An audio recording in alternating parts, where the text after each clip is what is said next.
Assalamualaikum warahmatullahi wabarakatuh. Salam sejahtera buat kita semua. Om Swastiastu, Namo Buddhaya, salam kebajikan. Yang terhormat Bapak Ibu para dosen penguji, yang terhormat Bapak Profesor Dr.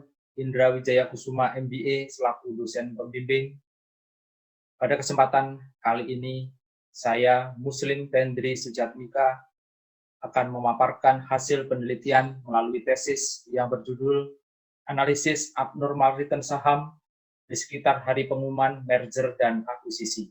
Studi kasus pada perusahaan-perusahaan yang listing di Bursa Efek periode pengamatan 2008 sampai tahun 2018. Penelitian ini dilatar belakangi adanya revolusi industri di berbagai bidang yang sangat berdampak kepada strategi dan kebijakan perusahaan sebagai produsen.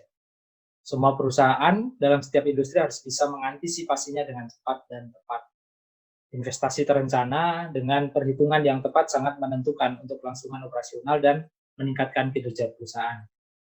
Salah satu strategi yang dapat digunakan yaitu dengan melakukan merger dan akuisisi. Dengan merger dan akuisisi diharapkan perusahaan dapat meningkatkan kekuatan finansial, dapat melakukan pemasaran yang lebih besar, dapat melangsungkan operasionalnya, bahkan meningkatkan kinerjanya. Namun, kegiatan merger dan akuisisi, khususnya di perusahaan publik, pasti akan berpengaruh terhadap harga saham yang ada di pasar. Karena investor selalu merespon setiap kegiatan yang berhubungan dengan operasional perusahaan, termasuk rencana merger dan akuisisi. Setiap kegiatan atau kebijakan yang dilakukan manajemen pasti akan berakibat pada perubahan harga saham perusahaan. Disitulah pasti akan terjadi abnormal return. Sehingga rumusan masalah dalam penelitian kali ini adalah apakah terdapat abnormal return saham perusahaan publik secara signifikan di sekitar pengumuman merger dan akuisisi. Tujuan penelitian yang pertama, mengetahui apakah terdapat abnormal return saham perusahaan publik secara signifikan di sekitar pengumuman merger dan akuisisi. Yang kedua, mengetahui adakah signifikan abnormal return berdasarkan. Ada 3 yang nanti akan dibahas dalam penelitian kali ini. Yang pertama, berdasarkan sektor industrinya. Yang kedua, berdasarkan laba atau rugi yang diperoleh perusahaan publik pada saat melakukan kegiatan merger dan akuisisi. Yang ketiga, berdasarkan besarnya utang perusahaan pada saat melakukan kegiatan merger dan akuisisi. Hal ini dapat dihitung berdasarkan rasio perbandingan antara aset dengan utang perusahaan. Jika rasio tersebut di bawah 50%, maka dikategorikan sebagai perusahaan yang berhutang kecil. Jika rasio tersebut di atas 50%, maka dikategorikan perusahaan dengan utang besar. Landasan teori.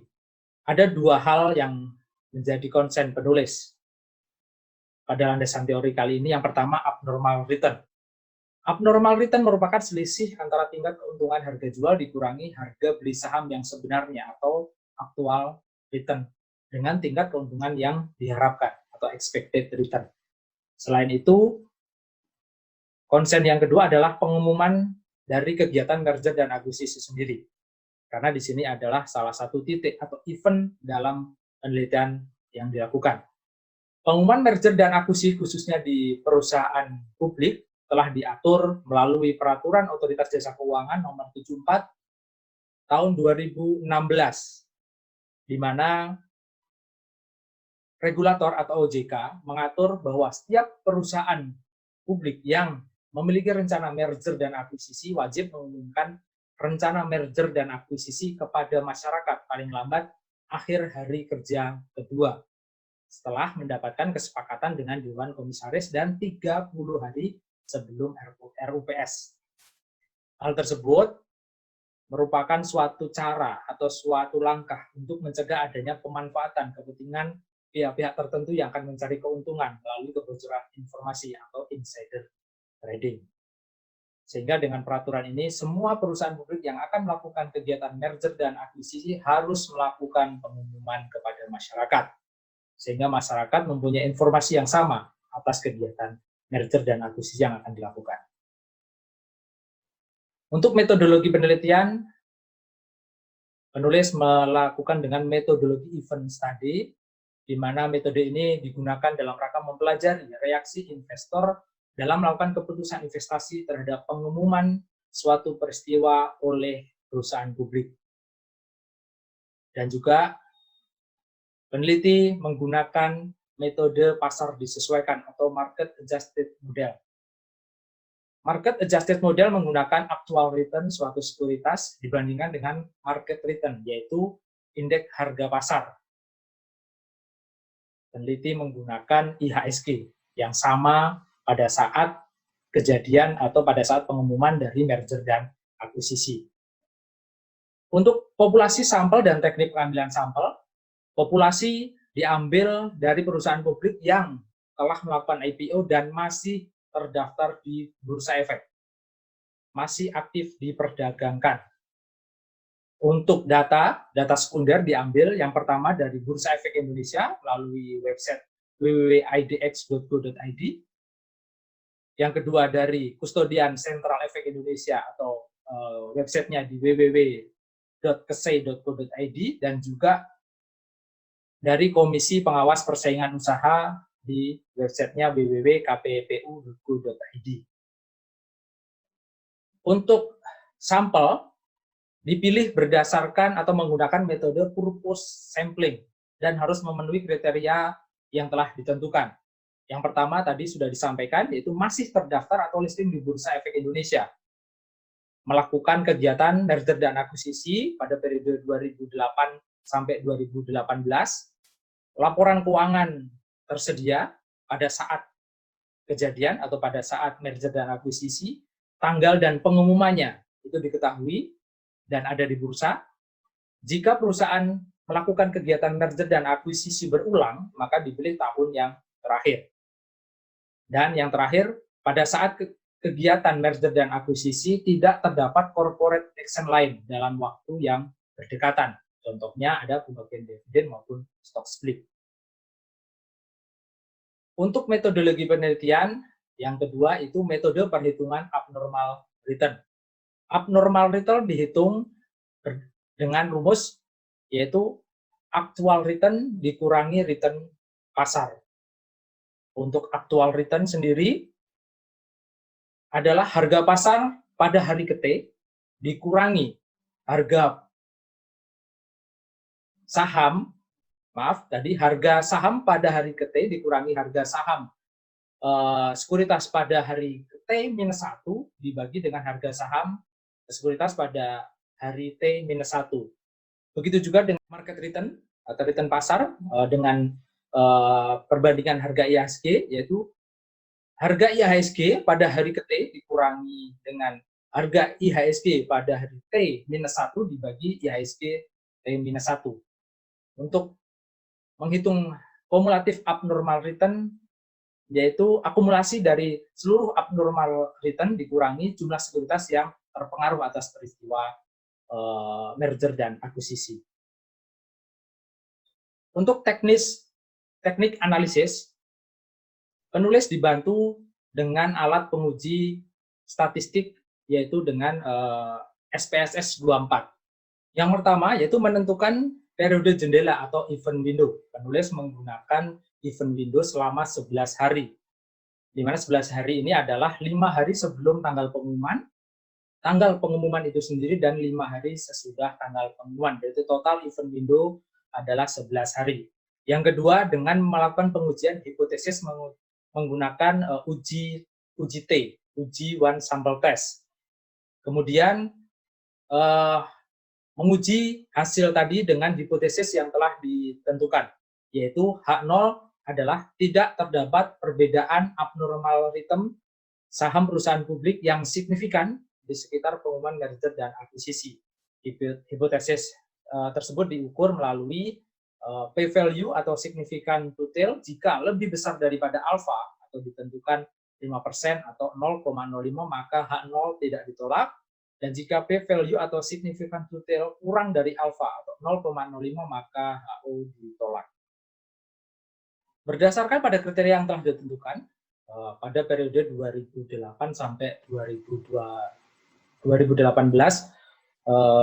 peneliti menemukan ada 59 sampel yang dapat diolah, 59 kegiatan merger dan akuisisi yang dilakukan oleh perusahaan publik. Jika di breakdown berdasarkan sektor industri, 59 tersebut, kegiatan yang paling banyak itu adalah sektor industri perdagangan, jasa, dan investasi. Itu ada 11 kegiatan merger dan akuisisi.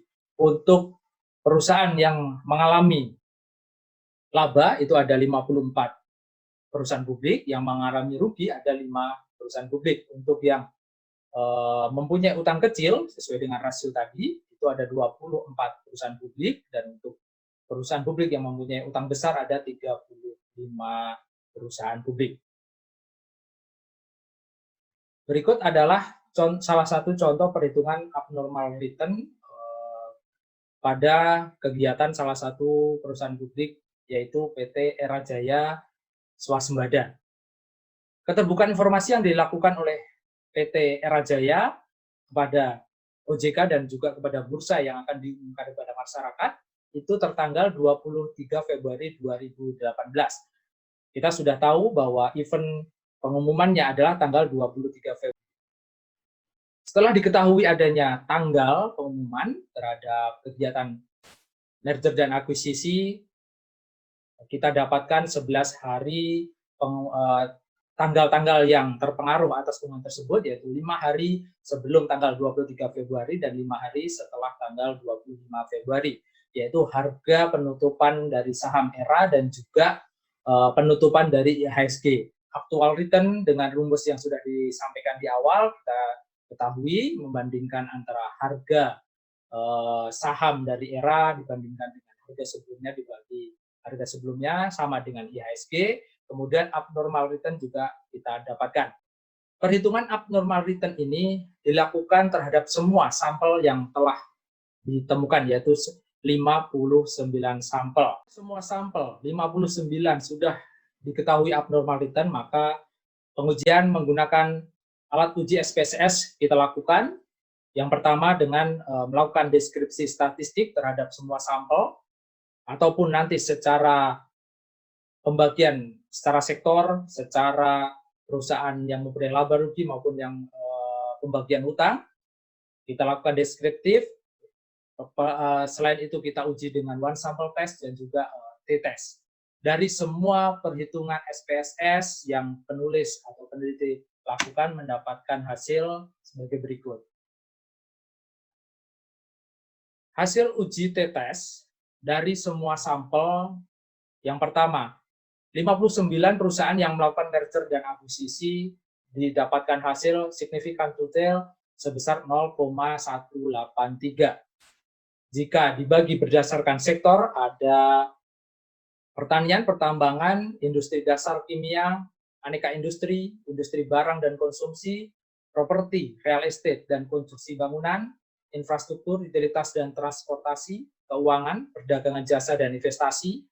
Signifikan to tail paling besar ada di perusahaan infrastruktur, utilitas, dan transportasi. Kemudian untuk yang memperoleh laba atau rugi itu lebih besar di yang memperoleh rugi, yaitu di 0,545. Untuk yang mempunyai utang itu lebih besar ada di yang utang besar, yaitu 0,539. Berdasarkan hasil tersebut, maka dapat kita tarik kesimpulan bahwa uji statistik atas keseluruhan kriteria menunjukkan signifikan atau sig to tail lebih dari alfa yang kita tentukan atau 0,05. Berarti maka HO tidak ditolak. Hal tersebut berarti tidak terdapat abnormal return yang signifikan di sekitar pengumuman merger dan akuisisi. Baik secara keseluruhan 59 sampel maupun dibagi berdasarkan sektor, dibagi berdasarkan laba atau rugi yang diperoleh perusahaan maupun dibagi berdasarkan besarnya utang. Demikian yang dapat kami sampaikan. Selebihnya kami mohon arahan serta masukan atas penelitian yang penulis lakukan. Akhir kata, terima kasih. Wassalamualaikum warahmatullahi wabarakatuh.